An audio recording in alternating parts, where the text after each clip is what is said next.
Salut, c'est William de Dr Excel. Aujourd'hui, je vais te montrer comment faire pour utiliser la fonction choisir, la fonction choose pardon, en VBA, pour choisir entre plusieurs valeurs dans ton code VBA. Donc je vais te montrer tout de suite comment faire ça avec le code. Ce que tu vas faire, c'est que tu vas pouvoir tout télécharger juste en dessous. Je vais te mettre le fichier, comme ça tu accéderas au fichier, tu pourras l'utiliser en même temps que moi.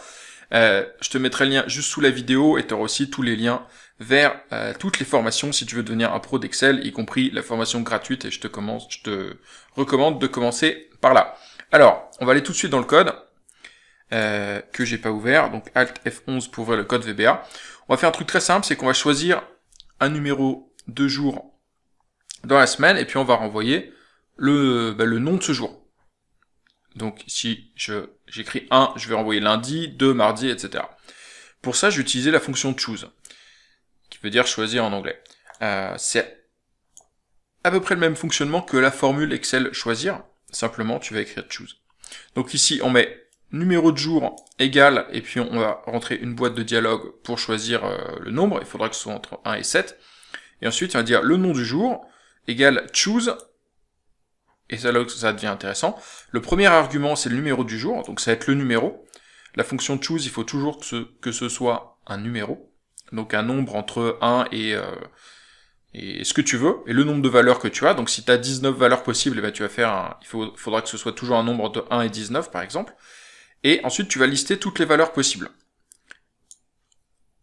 Et ça va te renvoyer la valeur qui a le numéro que tu as rentré.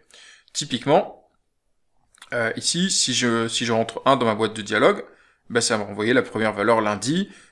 Si je rentre 7, ça va m'envoyer 1, 2, 3, 4, 5, 6, 7, ça va m'envoyer dimanche. Voilà, donc c'est assez cohérent.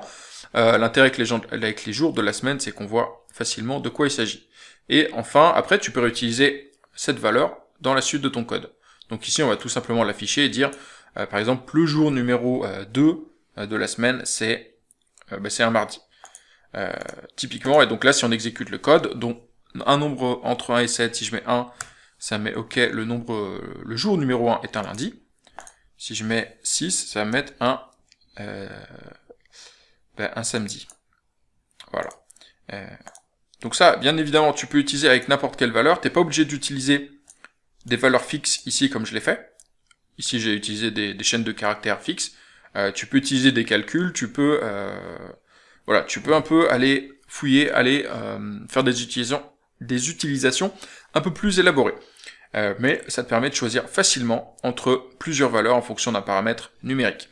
Voilà, donc je te laisse, j'espère que ça t'a appris quelque chose, je te laisse télécharger le fichier juste en dessous si tu veux l'utiliser pour aller voir un peu plus loin comment tu peux utiliser la fonction choose. Et puis, en dessous de la vidéo, tu auras aussi tous les liens vers les formations si tu veux devenir un pro. Et puis, moi je te dis à demain tout simplement pour une nouvelle vidéo. Donc oublie pas de t'abonner si c'est pas déjà fait.